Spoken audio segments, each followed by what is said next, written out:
and that was quite interesting because if you know Acklam Road, yeah, underneath the flyover, yeah, there you've got the bays, right? And those bays were basically used at Carnival by sound systems when they had like a sound clash, and you used to have, you know, people doing their dance-offs, showing their moves. Skanking. Yes, skanking, stripping the world. Wow. And what we did is we gathered together, all the talent, all Space Gladiator, the Phantom, which actually blew me away. It's got a white background with a space woman on the front. Look at that.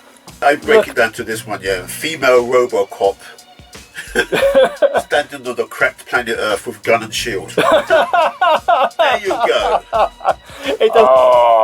The scientist. What a tune. Where was you buying your supplies from? Was you going like London Graphics? Yeah. In Covent Garden? Dark Side Volume 2 now. I always wanted to do like my version of a funky dread, so that's why he's got basically like pipes. Yeah, can you hold that back to the camera again so we can have another look? Salvador Dali of Rave strikes again. Wow. You have to have that firm belief in your artwork. And yourself. And yourself. Yeah. You know, no one can take your art away from you. Yeah. But you have to basically give it enough energy for it to live. You know, if artwork was a plant, you have to water it. You have to feed it parts of your creativity. You have to feed it parts of your soul. Yeah, so don't let it die. Don't let it dwindle. Don't listen to like rubbish, negative people. People are, you know, the receptacles for everything which is out there. People need to be inspired. People need to be loved. People need to be given hope. Coming in loud and clear. Loud and clear. So lights, camera, action. On this week's show we have someone who's designed some of the most iconic rave flyers back in the late 80s and the 90s, as well as some incredible record cover designs, and is also a founding member of the London Cartoon Workshop, and has also worked on DC and Marvel comics in the UK, including Judge Dredd, Transformers, Action Man, and many, many more. We have the hugely talented, the one and the only Junior Tomlin in the back. Woo! Yes, Junior. Whoopee! Listen, man, it's an honour to have you in the back of the Ultra Cab. And it's a pleasure to be here. A real honour. We're going to take it back, way back into time, back where it all kind of started, and you know, basically what formed you as an artist. And anyone watching this, subscribe to my channel and share this around the socials. And I'd also like to give a big shout out to Billy Daniel Bunter, because that's how we met at the Rave Story, wasn't it, Junior? Yes, it was. Which was absolutely incredible. So big shout out to Billy Bunter, Jeddy J, Patski, and my main man, Chucky Rockstar. So Junior, listen, it's an absolute honour to have you in the back of the cab. And first kind of two questions I always kick it off with is, you know, whereabouts are you from and what was it like growing up, you know, as a youngster?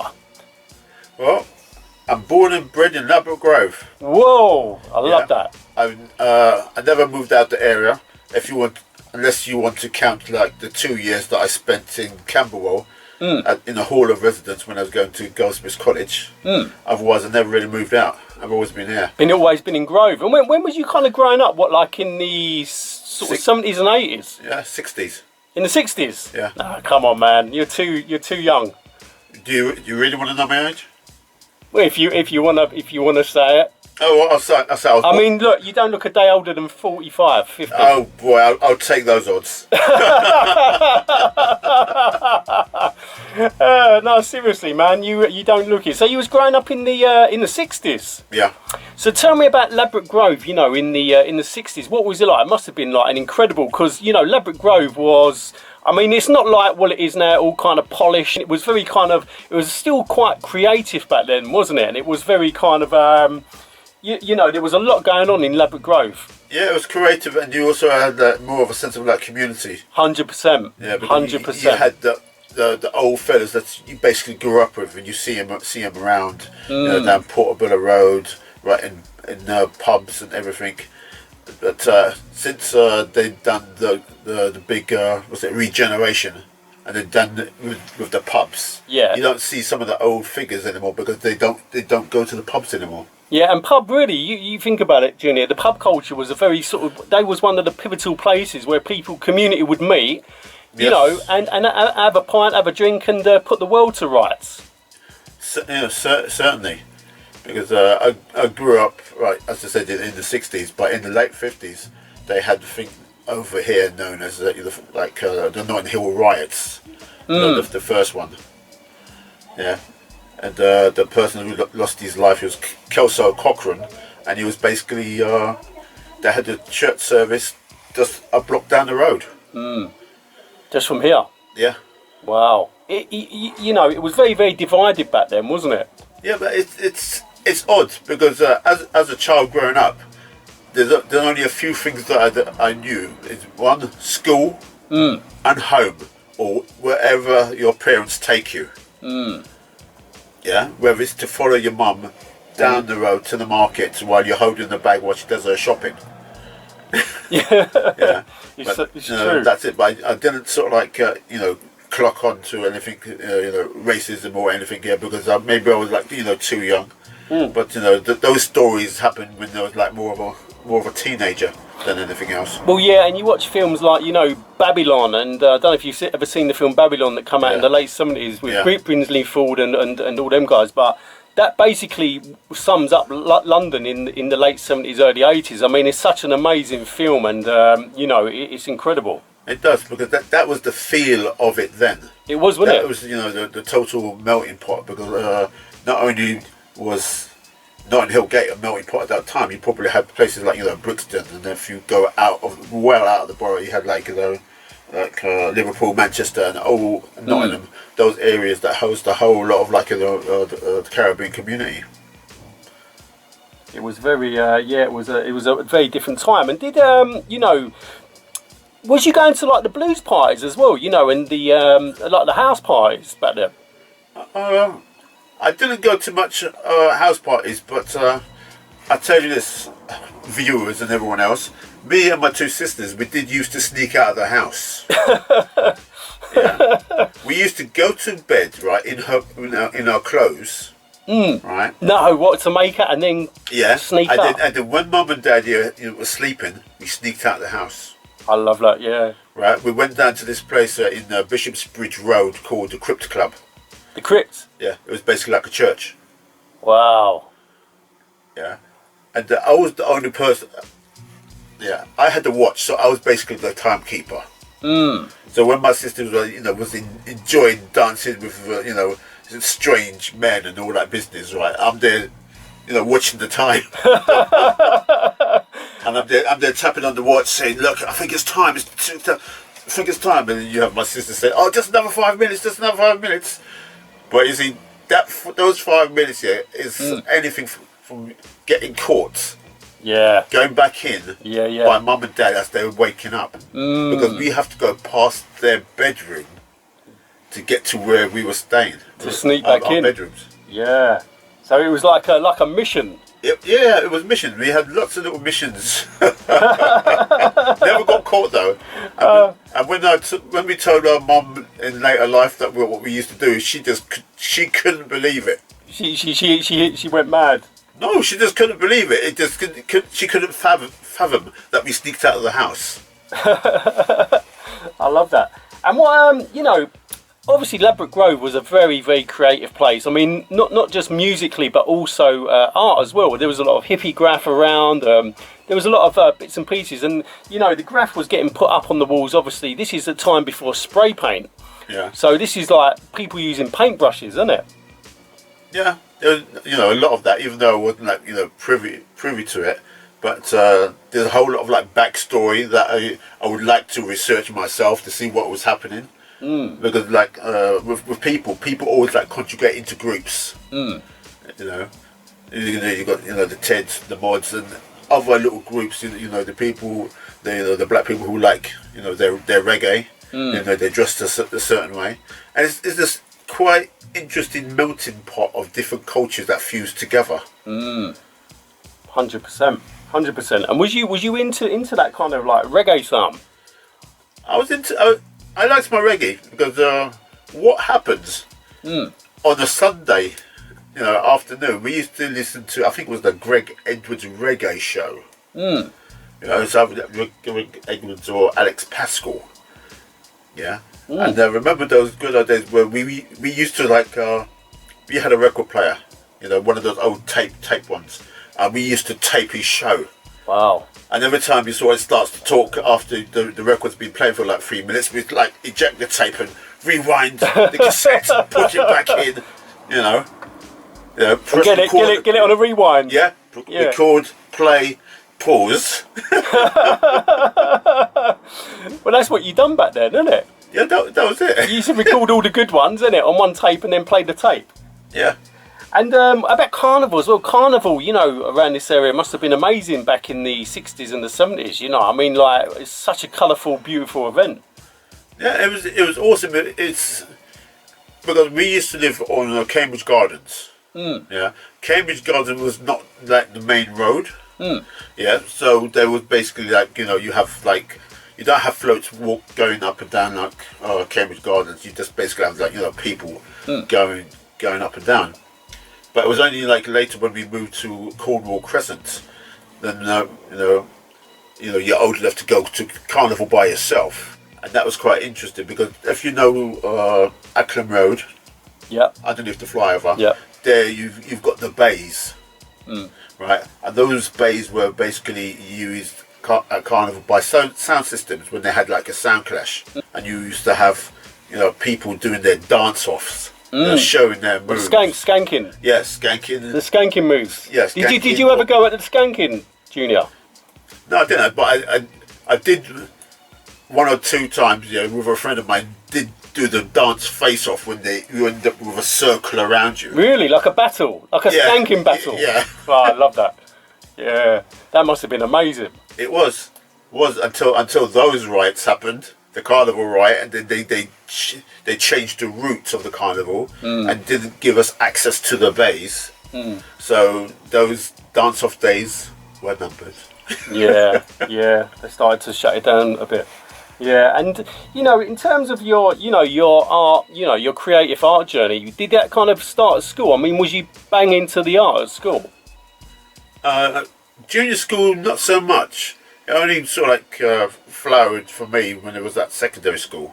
Yeah, because we're talking about secondary school, we're talking about before Star Wars, but we're talking about in that same period, say in the late 60s, where you're old enough to watch lovely programs like Lost in Space, Voyage to the Bottom of the Sea, Star Trek. Wow. You know, Blake 7. Oh, Blake 7. Yes. Yeah. You know. Did you like Tomorrow People as well? Yes, I used to watch all that. You know, Doom Watch. Wow. So you was massively into your kind of sci-fi. Yeah. Well, you can see later in life where the inspirations was coming from. Yeah, because a lot of inspiration came from what would you be Lost in Space, and that's when I had that feel of like in robots, really. That's the robots and the cybernetics thing, I was interested in. But it's quite interesting, like the vision of the future then. Yeah. How do you make somebody look futuristic? You paint towards silver. It's true, isn't it? And how about the comics as well? Was you into the comics? No, when I got to secondary school, I got into, would you believe, Marvel Comics. I didn't get into DC, but I got into Marvel Comics. And it's interesting that 2 or 3 decades later, I ended up doing digital colouring for them, and so that's brilliant. Wow. So when did you're like a founding member of the cartoon workshop? Yeah. How did that come about? That came about because I used to go to this place every week, or a couple of days a week here, called One Step. Yeah. So I used to go to One Step regularly, and they used to put out like North Kensington News, a little magazine.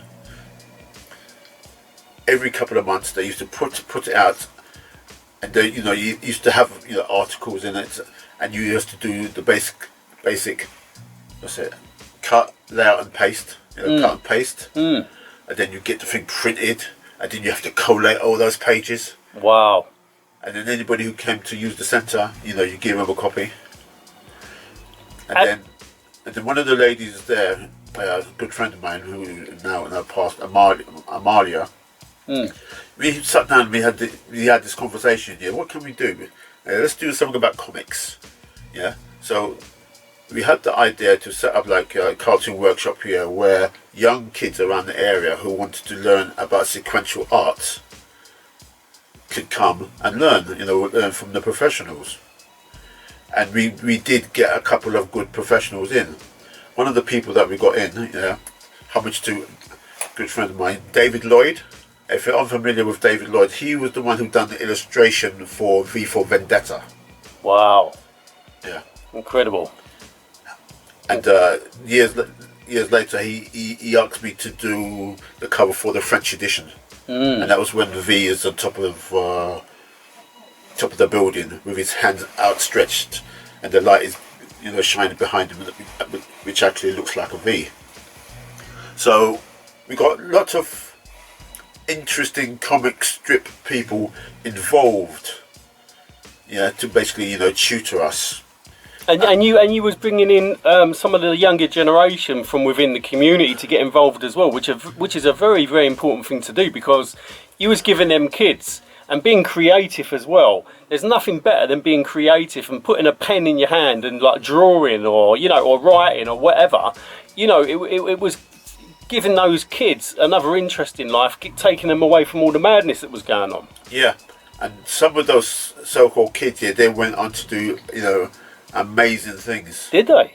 Yeah. One of them, Dougie Braithwaite, he went on to work for Marvel Comics and DC as, you know, penciler, inker, and an artist. You know, his work is awesome. My other friend, like Martin Griffiths, he went into advertising, you know, doing what's that thing called again? I like click. You know, I do that when I'm trying to. When you're trying to think, yeah. Yeah. You know, it's basically like you're doing sequential art for like TV adverts. You know, but there's a name for it. Anyone watching, if we can't remember, drop the comment in the. Yeah, drop it in. Drop the comment in, like what it's called. Yeah, it might come to me. It might come to me. Yeah, it will. Yeah, I've got it. It's called storyboarding. Ah, you got it. Well done. Storyboarding. Yeah, I love it. So he was very good at storyboarding. There was one particular time where we had people from a big film company. I think it was Universal. It's either Universal or Disney. They came down basically looking for talent. Yeah, so we all like tried out a bit, and they picked about 2 people to work for them. So that's another, you know, brilliant thing. Wow. Yeah? I even working at the cartoon centre at one point. You know, teaching people how to use an airbrush. Well, Junior, didn't you have something in the Guinness Book World Records for the longest comic strip? Yes. So tell me about that. So you got this comic strip, and it was the longest comic strip. Yeah, the longest comic strip in the world. Wow. And what we did is we gathered together, all the talent, all the comic talent, in basically England. Yeah, we wrote, or other people wrote, a coherent story. It was called basically The Worm.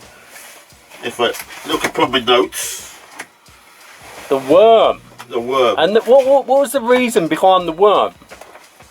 How did you come up with the title, The Worm? I don't know. I don't know how it came to be. Yeah. You got. There is. Can you hold it up a bit closer to the camera? And how big was that? This is A4. Yeah, but inside it's done basically like a comic strip, but everybody basically had a page, and it just basically tells the story of one particular person throughout history. Oh, so it's like an individual kind of comic strip. Wow. And do you still hold the? Do you still hold the title in the Guinness Book of Records? I think it is, because I don't think nobody else has done the longest comic strip in the world. Yeah, it was actually It was actually done in the Trocadero. You know, Wow. before they changed it and tore it down. When was this? What, going back to what, the 90s? Yeah, I think it was. Hmm. Don't quote me on that, because that was like many years ago. It's like, you know, it's an age, the dawn of man. They would say. Well, taking it back, you know, back to them early days. I mean, it must have been obviously so basic what you was doing. I mean, computers weren't really around. There wasn't really these kind of programs that could, you know, you could do things. You know, it was kind of grassroots stuff. So tell me about, you know, how did you create these, you know, these amazing kind of images? Literally with what, a pen or a paintbrush? No, it was basically pencil and paper. Wow. In the early days, it was like basic. It was only when I went to like you know, secondary school, where you know, I learnt about different medium. You know, but my preferred medium at that particular time was like pencil and paper. So the first time I saw your work was on a record cover back in, I think it was 1989, on the Renegade Soundwave, a track called Space Gladiator, the Phantom, which actually blew me away. It's got a white background with a space woman on the front. Look at that. I mean, that's absolutely incredible. I'll be honest, for one, the track blew me away, but for two, the record sleeve blew me away as well. I was like, wow, look at that. Because it just reminded me of, like, you know, something so powerful. What gave you that kind of idea to do that kind of space woman on the front of the cover, standing on the globe, is that the planet Earth? Yeah, this cracked up planet Earth. Yeah, because I met with the band, you know, Renegade Soundwave. The pre-story that before I met the band was 1989. I was working at the London Cartoon Centre as an airbrush artist, teaching people how to do airbrushing. One day, I'm there upstairs, and into the office came this man, Peter Kent. He was the manager for Renegade Soundwave, looking for a airbrush illustrator. And the rest, you know, is history. And he found you. He found me. Yeah. And that was, you know, 1989, and that was the first record cover that I'd done. And it's Space Gladiator. So basically, you sat down with Renegade Soundwave, and you was you freshing out a few ideas. Yeah, basically it's more geared towards the title name, Space Gladiator. Exactly. That's what I thought. Yeah. Yeah. So you got the big gun, and it looks like a bit of slight like shield. Yeah. So I break it down to this one. Yeah, female RoboCop. Standing on the cracked planet Earth with gun and shield. There you go. It doesn't get any better than that, does it? Yeah, it does exactly what it says on the tip. And I'm sure on the back of it you had the cracked globe as well, didn't you? Cracked Earth as well. Yeah, people who designed the cover designed it that way. But the thing is, not only is the artwork absolutely amazing, incredible, the track itself blew me away as well. Did you love the track as well? Yeah, the track is really iconic. Anybody who loves music from back in the day, 1989, and they listen to that track now, that will bring back memories to them. Classics, do you know what I mean? Yeah. It was such a tune. I mean, the Phantom, I mean, the bass line in it, everything was absolutely wicked, wasn't it? It certainly was. And I went on to do 2 more record covers with Renegade Soundwave. Yeah. The second one being the remix of Biting My Nails. Wow. Look at that. Look at that. What is the character on the front? The character is basically it's like a mask. But what they asked me to do, is that they came up with the original mix of Biting My Nails, and the artwork was done by, let me drop a name, Dave Little. Another name who used to do Rave flies back in the day, and now he does it. Now he's got his own clothing line. Big up Dave Little. Big up Dave, yeah. I'd love to speak to Dave. If Dave ever watches this, please get in touch with me, because I'd love to chat to him about the flies as well. I've just done one with Pez as well, and Pez was another absolute wicked genius rave designer.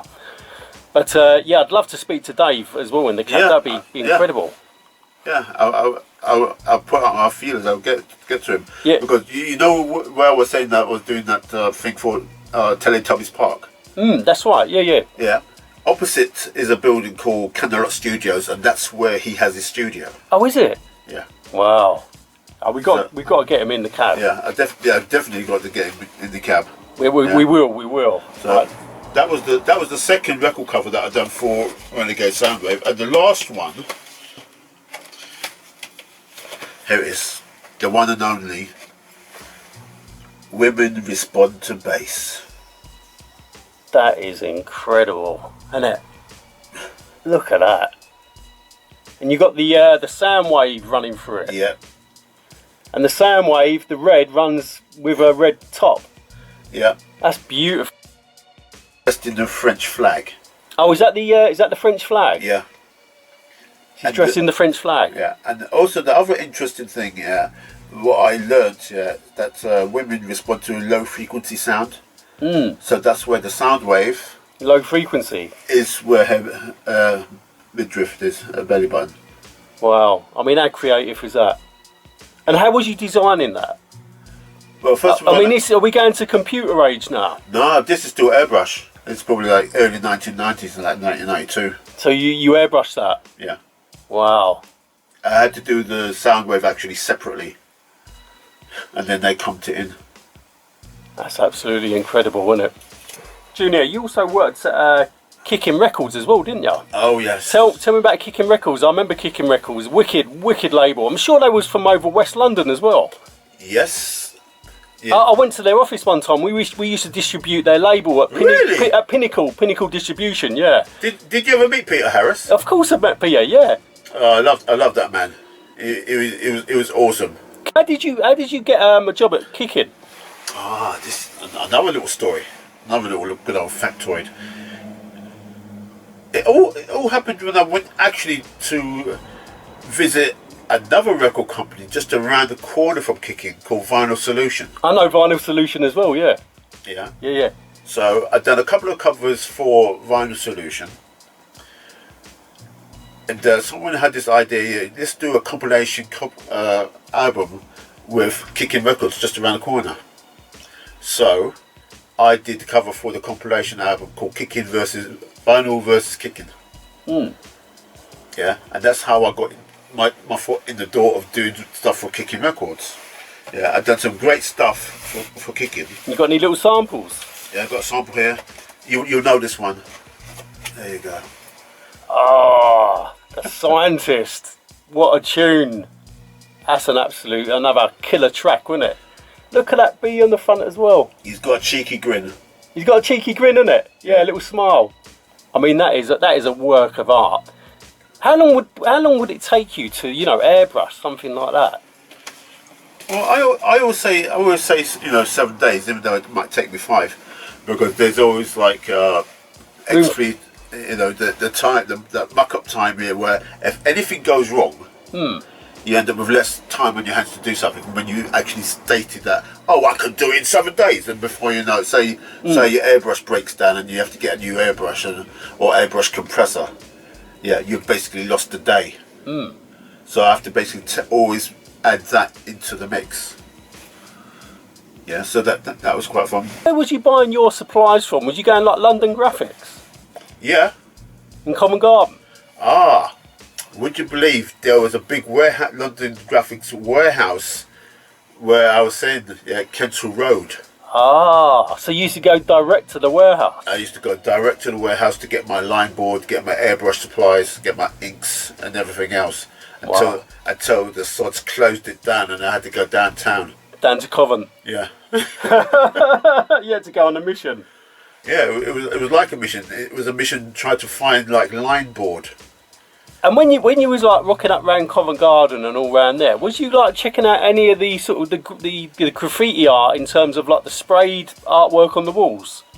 Not so much. The only graffiti type of art that I used to see is when I used to visit that record shop in Oxford Street, MASH, a clothing shop It's a clothing shop, wasn't it? It was a clothing shop. Yeah. But they had downstairs. They had a little record booth where they sold records, and that's where I used to pick up some of the flyers from.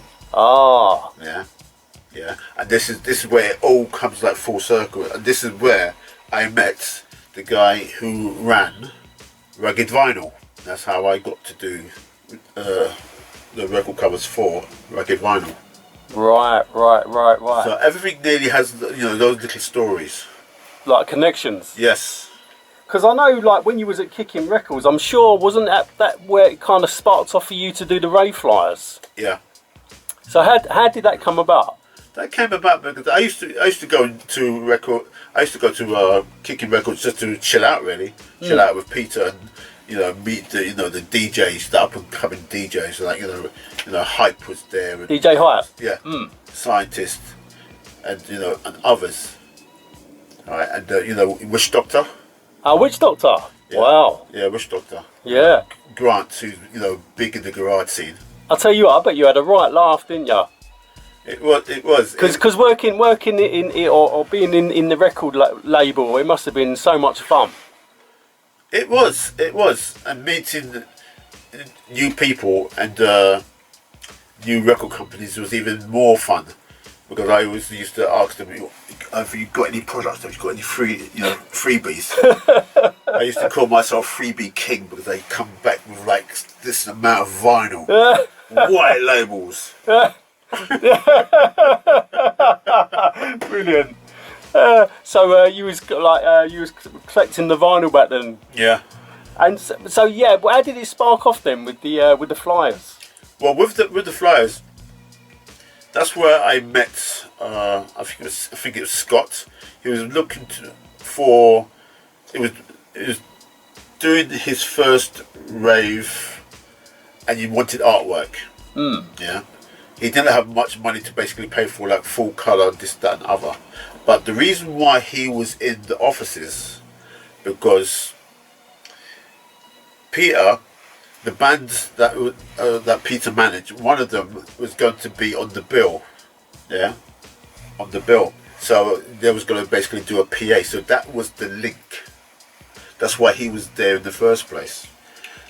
So they didn't have much money to do the flyer. So they wanted to do it over a series of like say 3 or 4 months. So that's where the Rave World flyer came about, with the 3 floating heads.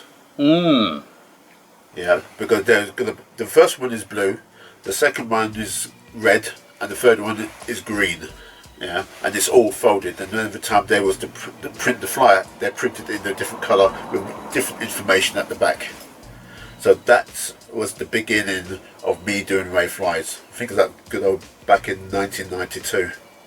Wow. I mean, and as I said, those early rave flyers were stuck up with blue tack on many people's bedroom walls. So you must have taken that as a massive compliment. Yeah. I'm sure I had a couple of yours on my wall as well. And it's also sad when you hear the story. The story. Oh yeah, I had a box of flyers. Yeah, and I went on holiday and my mum threw them out. Yeah, I know. How many of those stories have you heard? Oh yeah, I mean it's endless, isn't it? Or what if you move out of your place and then you get rid of your flyers? I mean, yeah, because we didn't think this was a culture that was going to last all these years. Yeah. We didn't realise how important back then these flyers and the vinyl and all that actually was. There was real memories, weren't they? Because you could get a flyer, and not only you'd look at the flyer, but you think about the memory of that rave or that club. Yeah. Because back in the day, actually, before airbrushing and all that, a lot of the flyers were like all hand penciled, weren't they? Hand drawn in. Yeah, and they were basically small and not really interesting, until Pez, me, Chaos, M-Fact, Dave Little came on the scene and made it different, because we provided something that actually looked like the trip that they're going into when they're listening to the rave. Well, that's exactly what I was going to say to you. The rave flyer is one of the pivotal components to get a rave working, because if you've got a crap flyer, you're going to think twice about, oh yeah, do I really want to go to this? But if you've got a flyer that's going to pop and going to look absolutely, wicked, you're probably going to go to that rave to go check it out because the flyer is so good. Yeah, I'll sum it up like this. Right. If you've got a rod and a piece of string, no one's going to go to your rave. So when you put a carrot on it, it gives them a bit more incentive. I'll dangle a bit of a carrot. But no, you're totally right. It's like, you know, you're baiting them in. I mean, well, you know, that is one of the pivotal points, you know, it is having an absolute great flyer. I'll tell you another thing as well, Junior, as well. Another pivotal part in promoting the raves back then were the pirate radio stations. Oh, yes. Because the pirate radio stations were the stations that were playing the underground music that the commercial stations weren't playing. And also, you know, they was promoting the underground clubs and the underground raves. Yeah. So was you tuned into any of the early stations, your JFM, your Invictus, LWR, KISS, any of those stations? Yeah, KISS and MWR. It was brilliant in those days. You know, you're waiting to hear if they're on or not. Mm. It's only that years later you hear that they get raided and their stuff either gets destroyed or confiscated. This, that, and the other. But you know what? They can set up anywhere. Exactly. Yeah, telling the ravers where to go for their rave and this, that, and the other. You know, it was quite exciting. You know, until the dark days, until Maggie came in and killed it. Oh yeah, until it all went into clubs. Yeah. And because someone told me a story here that the drinks companies hated rave. Because can you imagine, you've got 250,000 people drinking water at a weekend. Yeah. Not alcohol, drinking water. Yeah, I think they should go back, a decade or two and come out with like an authentic rave with just water.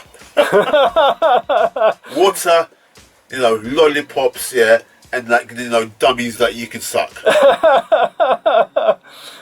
That'd be incredible, wouldn't it? Yeah. Like taking it back. Did you go to many of the raves or the clubs? I went to a few. Yeah. What raves was you going to? I went to Rave Road. I just wanted to see what it was like. I went to one by Slamming Vinyl. It's quite interesting. Different rooms, loud music. You meet whacked out people who ask you strange questions. It's brilliant. Did you before the raves? Was you going clubbing before the raves were kicking off? I mean, you had some wicked clubs in London. Your Gossips and the Wag Club and all these clubs. Did you ever get in? I went to, every now and again. When I go out with a group of friends, we've done Wag. Used to do Subterranea. Oh, Subterranea, yes, on your doorstep, isn't it? What DJs were you rating back then? Did you love listening to?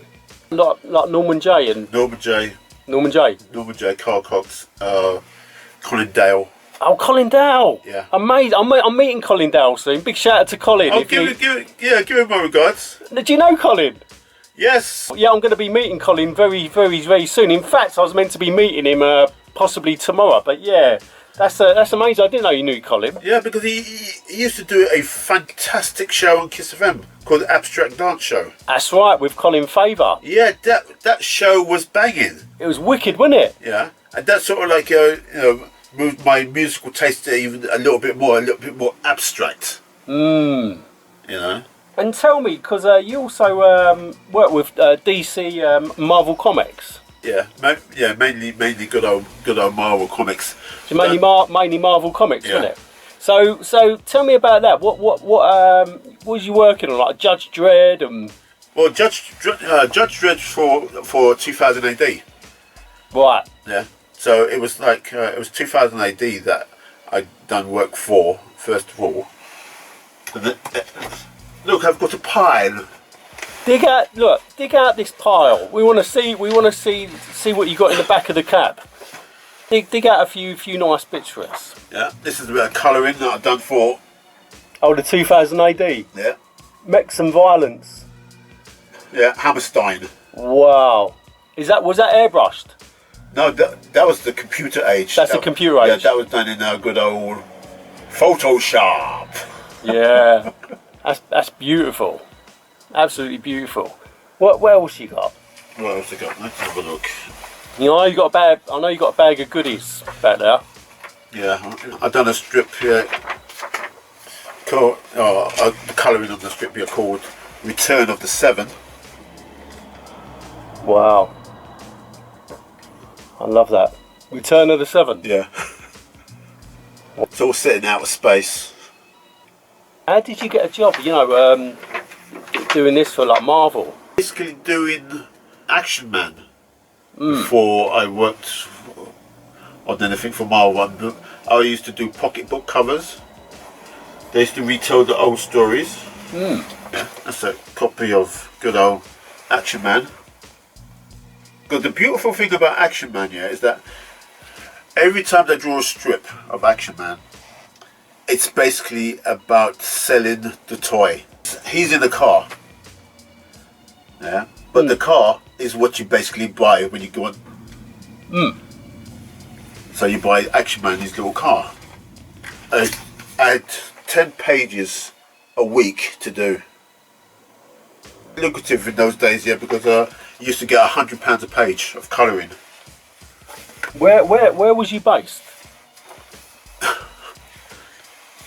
Now, this is it now. Across the road. So you've always pretty much worked really local, like in walking distance. Yeah, because where we're, okay, people out there, where we're sitting right now, we're basically opposite my flat.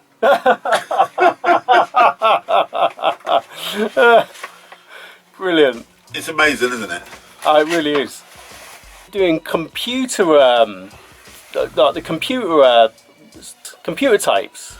Yes. Well, also I started off before I got into doing record covers and Rave flyers. Computer game tapes, wasn't it? Yeah, it was. Yeah, computer game packaging artwork. Wow. Yeah, and those are back in the day when people used to have the Atari ST. Yeah, because they favoured the Atari ST to basically like make music, and then you got the Amiga 500. So I was basically doing it for like, both platforms. And what games? What computer games? Have you got any art? I wish I would. Put it this way, my bag can only fill so much. It's not like the TARDIS. Listen, I've got a big cab. We could have fitted like we could have put out a load of stuff in the back of the cab. that's probably for a follow-up. Part 2. But yeah, what games did you work on? Do you remember a game called Silkworm? I do remember Silkworm. You're either a helicopter or you're a jeep. You've got waves and waves of things coming towards you, and you basically have to destroy them. I also worked on a game called Archipelagos, Eye of Horus, Prospector in the Mazes of Zor. A lot of some of the, when I first started off, Toolbolt. They started off on little cassettes, and then when it got a little bit more sophisticated, it became on the square tapes. So the size of the packaging changed, which means that you got more leeway to put more art, to put more images on a larger space. Because I used to do them big, then they get squashed down to this size. Small, tiny size, yeah. Was you doing that? What in the 80s?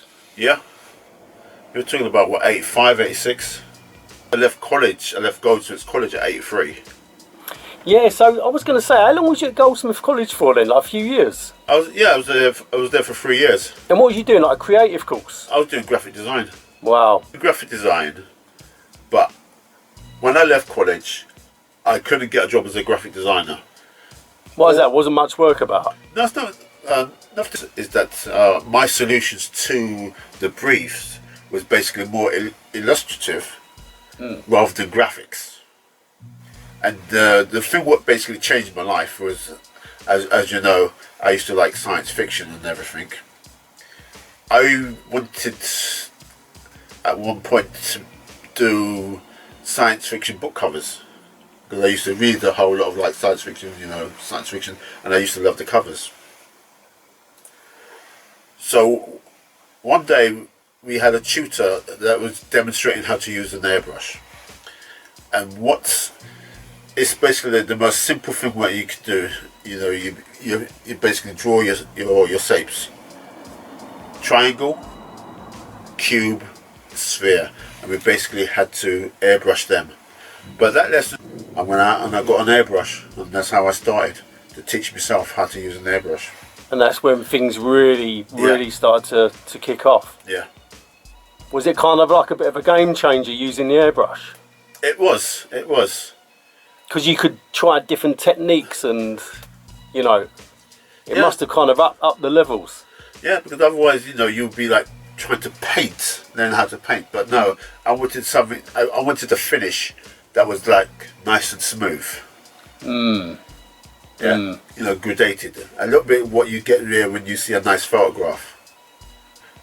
And the images that I used to, you know, produce back then were a little bit more involved. Now, I still like the idea of like you got one central figure, yeah, and then you got the background. But nowadays, because of like AI and advances in like you know technology and image making, I can stick more in the background or just mash up my old pieces of work. How did you find it going from airbrushing to moving on to, you know, like to computers and designing things like with programs? It wasn't hard really. It's water off a duck's back. You know, it's just like you close one door, you open the next, and you're gone. There was no transition. Yeah, the computer style mirrored the airbrush style. So I was basically very happy with that. Yeah. And I would like to say that I also worked on a horror film. I was going to say Clive Barker, wasn't it? Yeah, Clive Barker, Nightbreed. Nightbreed, yeah. So tell me about that. Yeah, how that came about. Wasn't you doing the sculptures for the heads or something, like the masks? I was doing creature heads. Creature heads, yeah. Yeah.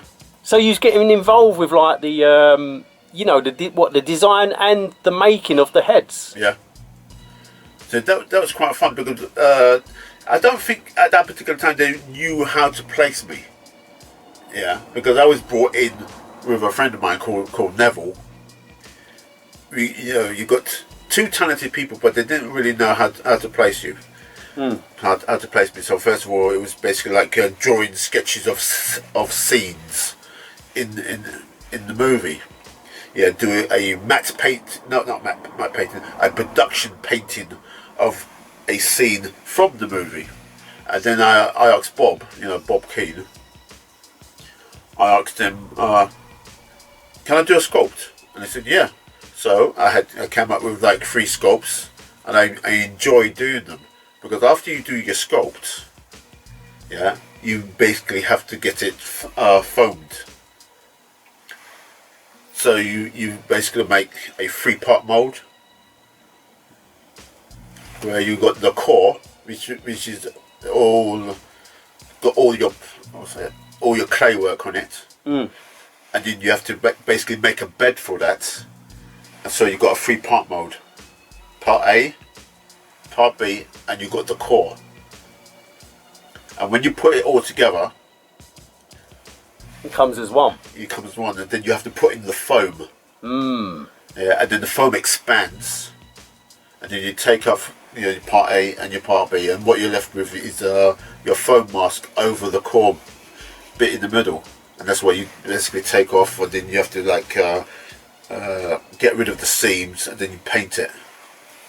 And Junior, here's a little question for you. Yeah. So in terms of you know record covers, obviously you've done absolute stunning record covers and the artwork. But going back, back to the records, was there any record sleeves that were blowing you away, or like picture discs? Because there was some incredible artwork. I mean, I know I've kind of sprung this question on you without prepping you for this, but was there any that kind of springs to mind? Any kind of album covers that you loved? Yeah, there was one, but I can't remember the name of it. It was a 10-inch. Basically, it was a full colour picture disc of like 2 grappling robots. Yeah, lovely artwork. I can't remember the name of it. I can't remember the name of it. Yeah. Yeah, do you remember this? Jungle Technology, the dark side too. Wow. Tell me about that. That was fun doing it, yeah, because it was for, you know, React Music, and I'd done 2 covers for them. Yeah.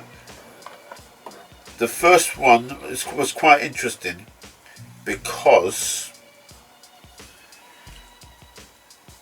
Peter at Kicking Records, he rejected a piece of artwork that I'd done for them.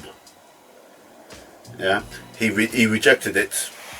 So when you reject a piece of artwork here, you know, by law, you're supposed to, you know, give the person here, like, pay them, but half pay them, if you know what I mean. You've got the fee, you split it in the middle, and you get a rejection fee.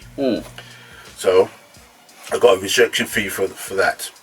So when I went to meet, I can't remember if it was James Horrocks, yeah, at React, and they was looking for, you know, artwork for, you know, Dark Side Volume 1. And in my portfolio, I had the rejected piece from Kicking, so I presented that to him, and he said, "Yeah, I love that." So that's how I got paid for a piece of artwork twice. Yeah, I love it. You blagged it. Yeah, because, you know, one company rejects it, and you get half the money you should have got for doing the project. Yeah. Yeah. Yeah, so it was like basically a win-win situation. Yeah, double bubble. Yeah. Dark Side Volume 2 now, I always wanted to do like my version of a funky dread, so that's why he's got basically like pipes. Yeah, can you hold that back to the camera again so we can have another look? Salvador Dali of Rave strikes again. Wow. Look at that. Absolutely incredible. What else? Have you got any other little bits and pieces in the back as well? Yeah. Do you remember Groove Rider? Of course, Groove Rider, Oh, yeah. look at this then. Hard Step Selection. And that's Groove Rider on the ones and twos on the decks. Well, I don't know if that was Groove Rider, but that was the cover. Wow. What inspired you to do that? I was confronted with doing the cover, Hard Step Selection, Groove Rider. Everybody was doing a picture of the front of the DJ. Yeah? Why not see the crowd that he's actually playing to? Yeah. So that's why I wanted to see the back of the DJ, yeah, with his curved decks. Playing in front of the crowd. Yeah. It's lovely to switch to perspective. And you've got the old Technic 1200s, 1210s. Yeah. I love the. Did you do the lettering as well? Yes, I did. So it's not only the art side of things. You also do the lettering. I done the lettering for that. I love it. What else we got? This is the classic. This is the ultimate classic. Yeah. I'm going to do the slow reveal now. The slow reveal. There it is. There it is. Boom. There it is. Bang. Yeah. The Jungle Hits Volume 1. Yes. And what inspired you doing that? You know, it's basically exactly what you get on the label. You know, you've got a guy on decks with a microphone in the jungle.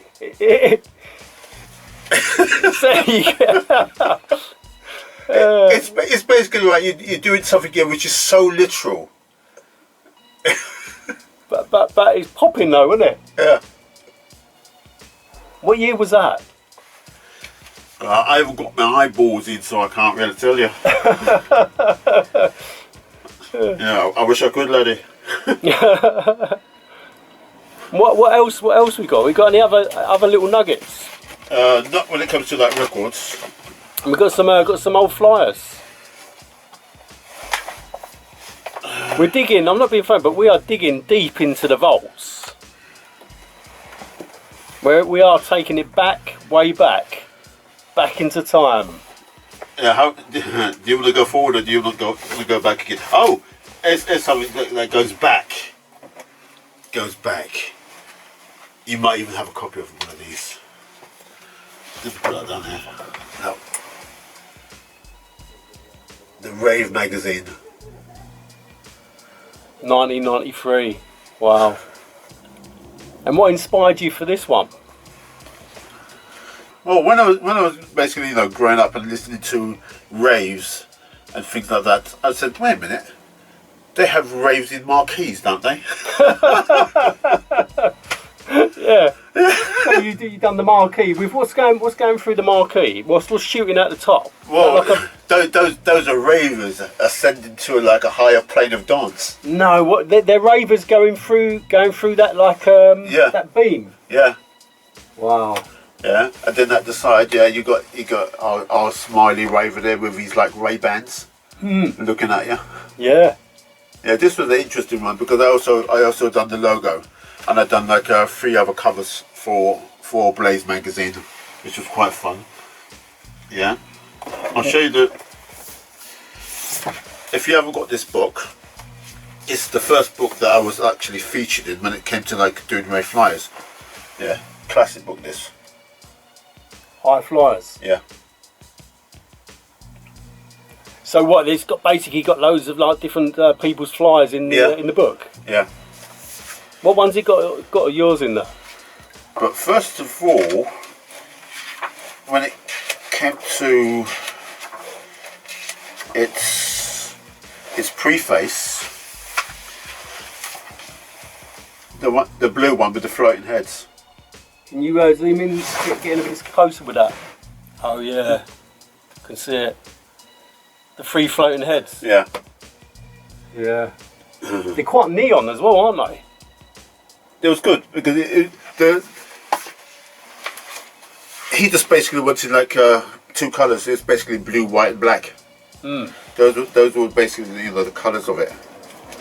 And if I look towards this at the back, found it. Let's have a look at this. Yeah, it was the Cosmic Man. Wow. I love the highlight on the eye as well. And what inspired you to do that? Yeah, it's just part of that surrealism kick, where I just wanted to do. It's to do with like time, and it's also to do with like the person that is basically he has the entire amount of like the cosmos in his being. Yeah, so it's basically a little bit like you could say that I got influenced by a character from like Marvel Comics, but also within the square, you've got a candle that's basically burning down. So it's basically to do with time as well. Wow. And what are the two spheres? I think there was a leftover idea from another record cover that I done. Yeah, but that was quite fun. I enjoyed doing that one immensely. Yeah, it was called Dream Zone because I only done about three record covers for Dream Zone. It is something you don't see every day. Let's have a look at that. Art guitars. Yeah, I actually painted a guitar. And it's got a woman like spread out across the top of it. Yeah.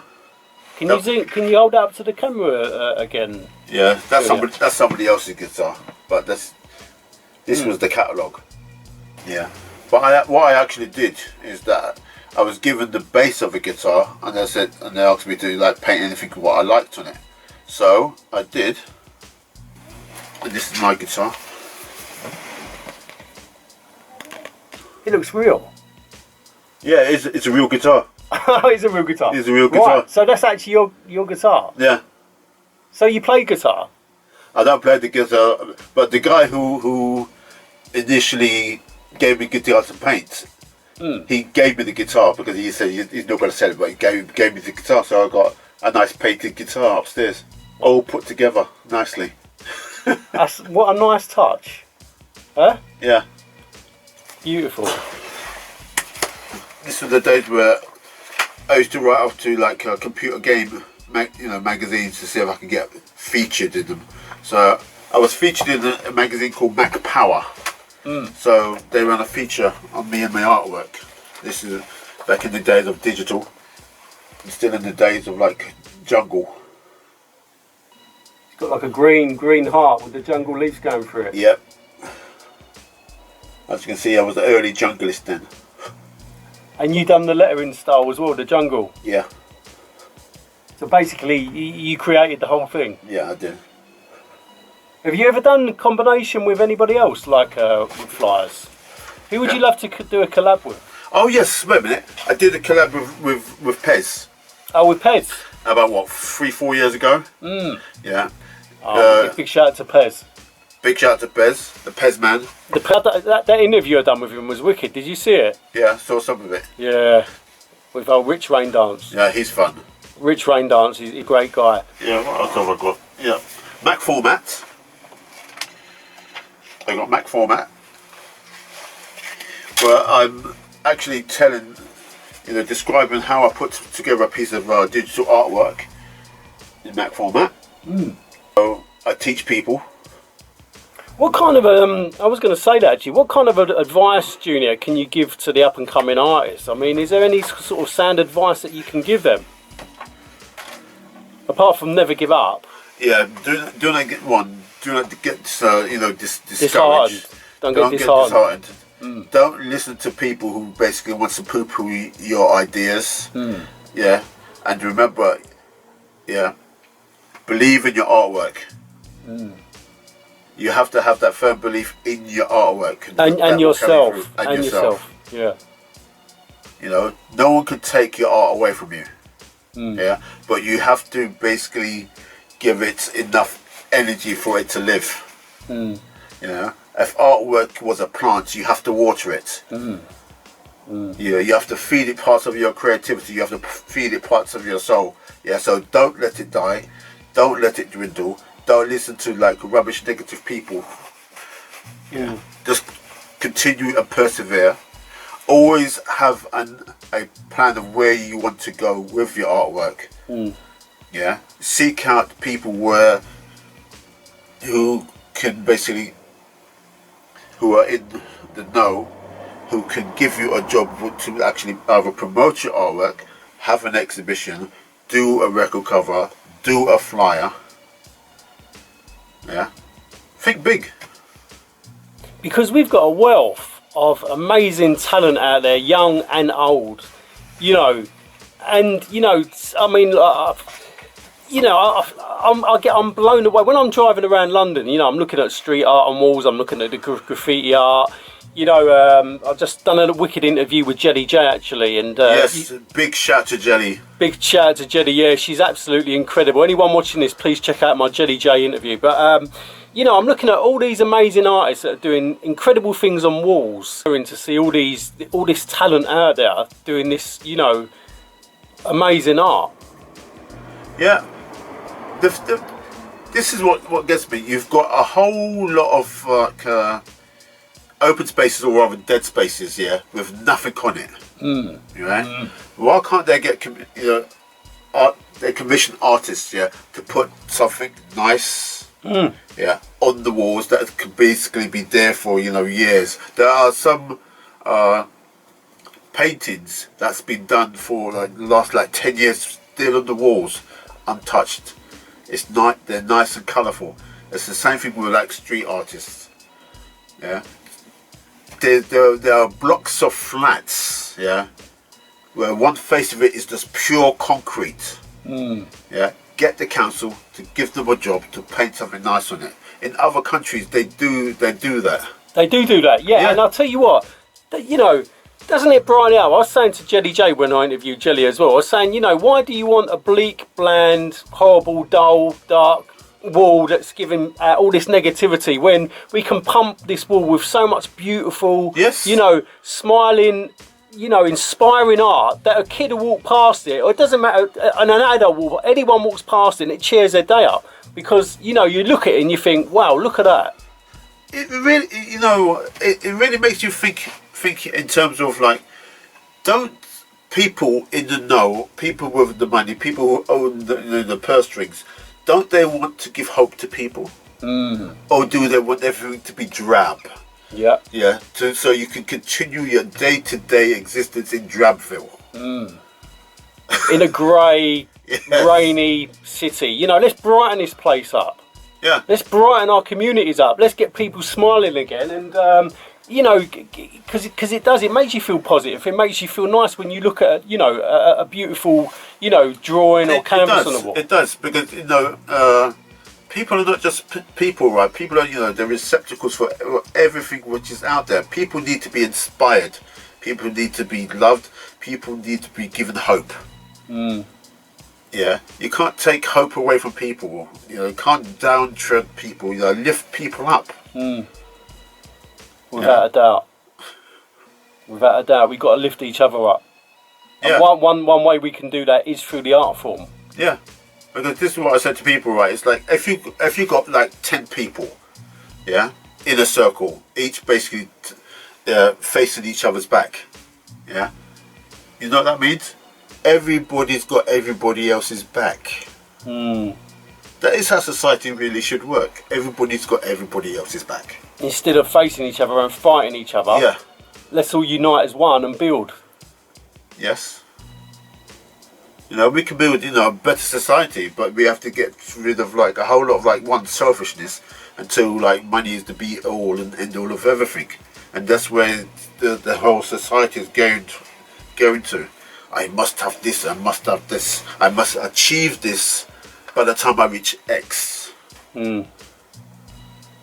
Yeah, the pressure that get put into, like, you know, children and teenagers now is probably, you know, immense. It's the same pressures that we had like, you know, years ago, but more so. Especially with all this social media stuff as well, and literally in your face.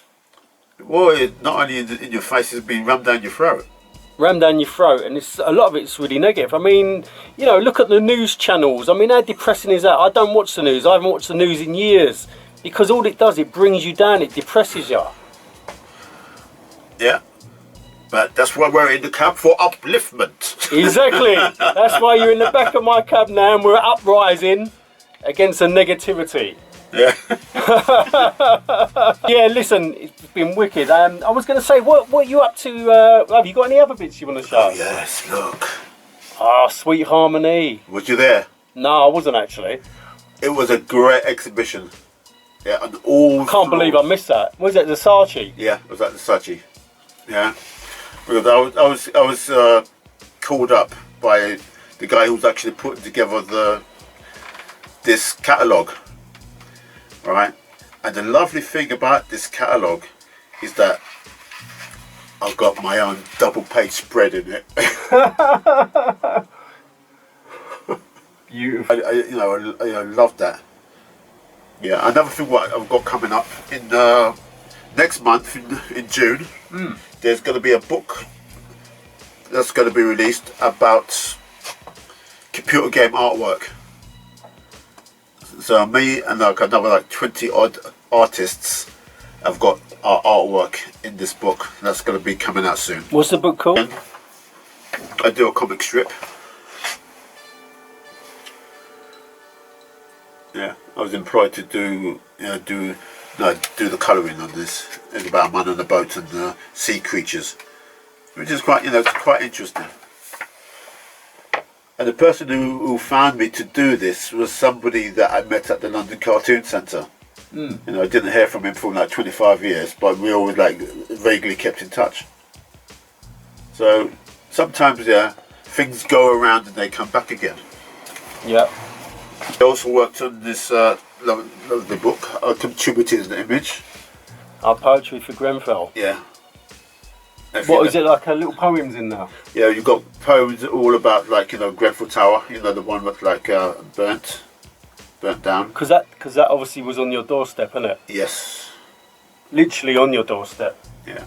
So I do every year I do like an updated version of my memorial piece for Grenfell. Yeah. And one of these memorial pieces, I actually went down to Maxilla when, do you know James O'Brien? Yeah. Joe Bryan was doing a show down at Maxella. This was like a week or two after Grenfell. So I went down there with my framed print and I presented it to him. Yeah, here it is. You found it.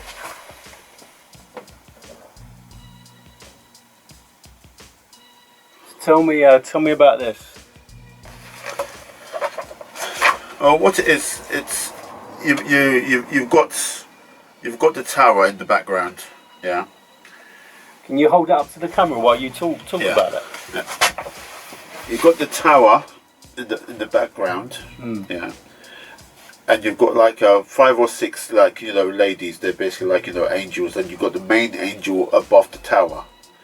Collecting the souls from the tower.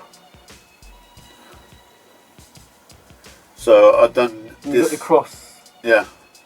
Like a cross in the middle. Yeah. It's somehow religious as well, because it's like the iconography of a cross. Cross either meaning that's Christ, or it just means when someone dies, what do you put a big piece of granite with names on it, or a cross.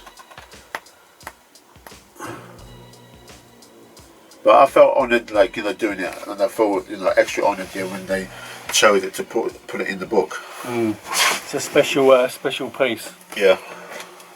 And what would you say, Junior? What would you say would be some of the biggest highlights of my life? Apart from sitting in the back of the iconic black cab doing an interview. Oh, you mean apart from being born?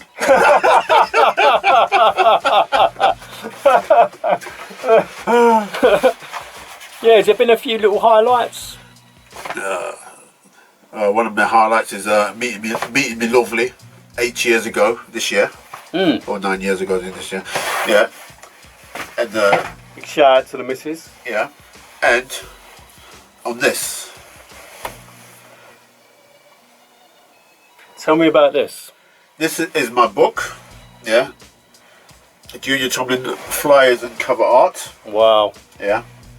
I need to get this. Inside this book, you've got 30 years of my artwork, doing record covers and Rave flyers. Wow.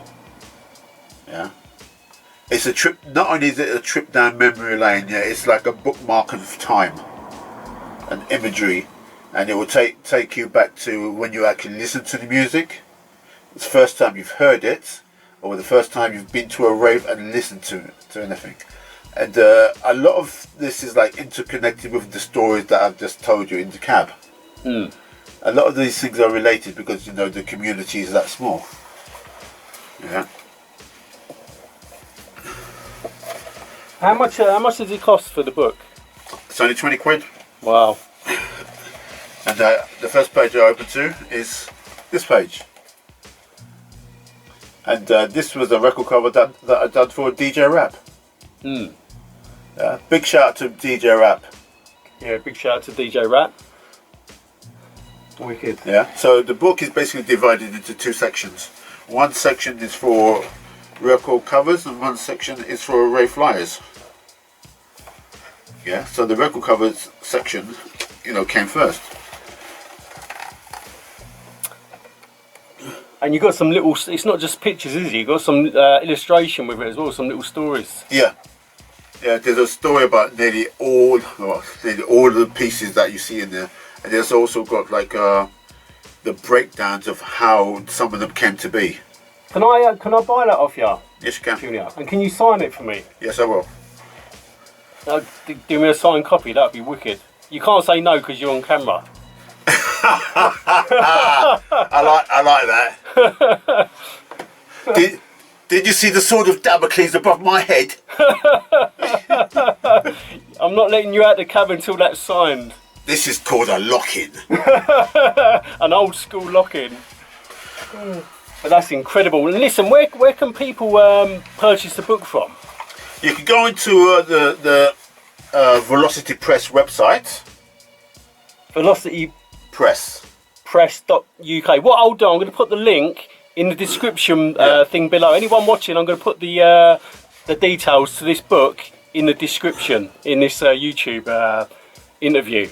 Yeah, and a big up to Colin, my publisher, who made this possible, who made me an offer I couldn't refuse. Well, that's going to be an iconic book to have in your history vault. Yeah, I've got nothing else in the bag apart from my iPad. You've run me bare, sir. You've run me bare. Listen, we've had a good go at this. And what you got? You got a few little bits and pieces, Junior, that you're working on? Yeah, too much AI. I went down the rabbit hole, got stuck. Do not. That's what the rabbit hole does. It can take your life. I've done some, stuff, record covers for, Good to Go records, and that's quite fun. Yeah, that's the reimagination of the Rave roll flyer. All its different shades. Look at that. Yeah, and that was the first flyer that I ever done. The next one is head to head, kicking versus vinyl. Wow. Yeah, two large robots facing each other, and when they finish with their equipment, they throw it down in the centre to burn and smoulder. I can see that. Wow. You can see it burning away in the middle. Yeah. Here's one for all the ladies out there.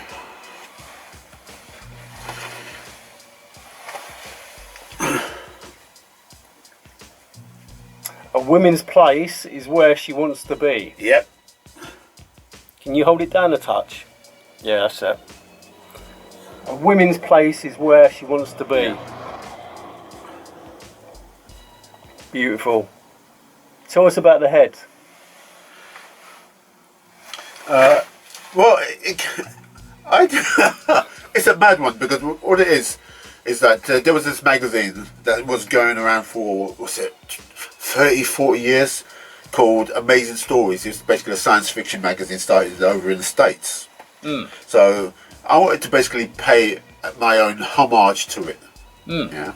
So I initially done this sketch, and I called the sketch Jet Propelled Girls. So it's basically like profile of a woman with like a turbine on the back of her head. So that's basically like a turbine.